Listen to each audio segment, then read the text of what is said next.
Viewers, আপনারা কি শশা চাষ করতেছেন? আপনাদের শশা গাছে কি পর্যাপ্ত পরিমাণে স্থির ফুল আসছে না? গাছগুলো কি ঠিকমতো বৃদ্ধি হচ্ছে না? গাছ থেকে কি আশানুরূপ ফলন পাচ্ছেন না? তবে আমি বলবো এই ভিডিওটা আপনাদের জন্য। কেননা আজকে আমি আপনাদেরকে জানাবো ছোট শশা গাছে কি খাবার দিলে দ্রুতই প্রচুর পরিমাণে স্থির ফুল আসবে। সেই সাথে সাথে একটা নির্দিষ্ট সময়ে বাম্পার একটা ফলনও পাবেন। তবে চলুন ভিউয়ার্স, মূল ভিডিওতে চলে যাই। প্রথমে দেখুন ভিউয়ার্স, আমি টবের মধ্যে কয়েকটি শশা গাছ লাগিয়ে দিয়েছি। আর এই শশা গাছগুলো দেখুন কতটা বড় হয়ে গেছে। আমার এই শশা গাছে ইতিমধ্যে ফুল করতেও শুরু করেছে। গাছের মধ্যে শশাও আসতে শুরু করেছে।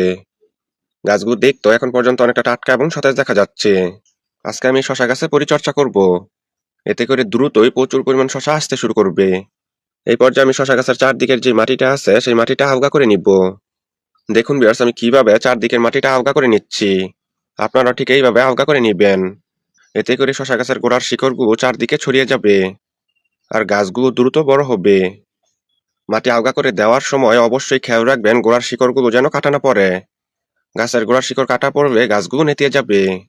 এই পর্যায়ে আমি গোড়া থেকে কিছু পরিমাণ মাটি সরিয়ে নিব। দেখুন ভিউয়ার্স, আমি কিভাবে মাটিগুলো সরিয়ে নিচ্ছি।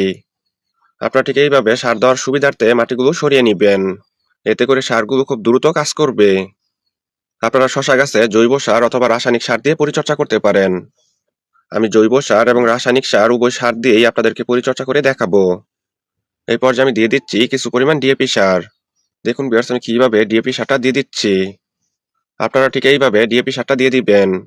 এতে করে গাছগুলো খুব দ্রুত বড় হবে। আর একটা নির্দিষ্ট সময়ের ভিতরে প্রচুর পরিমাণ ফলন আসবে। গাছে কতটুকু পরিমাণ সার দিবেন সেটা নির্ভর করবে গাছের বয়স এবং বৃদ্ধির উপর। তবে আমি এখানে আমার এই গাছের মধ্যে 8 থেকে 10 গ্রামের মতন ডিএপি সারটা দিয়ে দিব। আপনারা অবশ্যই গাছের গোড়ার চারদিকে ডিএপি সারটা দিয়ে দিবেন। এই পর্যায়ে আমি দিয়ে দিব কিছু পরিমাণ ইউরিয়া সার। এই ইউরিয়া সারটা গাছের গোড়ার চারদিকে দিয়ে দিবেন। আপনারা 7 থেকে 10 দিন পর পর শশা গাছে ইউরিয়া সারটা দিতে পারেন। এই ইউরিয়া সার গাছকে টাটকা এবং সতেজ রাখে। গাছের দ্রুত বৃদ্ধি নিশ্চিত করে। সেই সাথে সাথে গাছের নাইট্রোজেনের ঘাটতি পূরণ করে। ভিউয়ার্স, এই পর্যায়ে আমি দিয়ে দিচ্ছি কিছু পরিমাণ সানফুরান। এই সানফুরান গাছকে বিভিন্ন রকমের পোকামাকড় উপদ্রব থেকে রক্ষা করে। সেই সাথে সাথে গাছকে টাটকা এবং সতেজ রাখতে সাহায্য করে। গাছের বৃদ্ধিও নিশ্চিত করে। আপনারা এই সানফুরানটা গাছের গোড়ার মধ্যে দিতে পারেন। এতে করে তেমন কোনো অসুবিধা নেই। আপনারা 8 থেকে 10 দিন পর পর গাছে সানফুরানটা দিতে পারেন।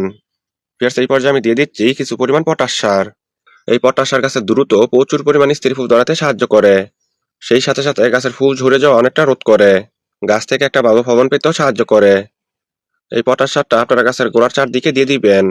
এই পর্যায়ে আমি দিয়ে দিচ্ছি কিছু পরিমাণ ভিটামিন। আমি এখানে থিওবিট ভিটামিনটা দিয়ে দিচ্ছি। এই থিওবিট ভিটামিন একই সাথে ছত্রাকনাশকেরও কাজ করে। আমি গাছের চারদিকে থিওবিট ভিটামিনটা দিয়ে দিচ্ছি। গাছের বয়স এবং বৃদ্ধি অনুযায়ী সারটা কমিয়ে বাড়িয়ে দিতে পারেন। সবগুলো সার দেওয়ার পর এখন আমি সারগুলো ঢেকে দিব। আমি যে চারদিকে মাটিগুলো উঠিয়ে রেখেছি সেই মাটি দিয়ে সারগুলো ঢেকে দিব।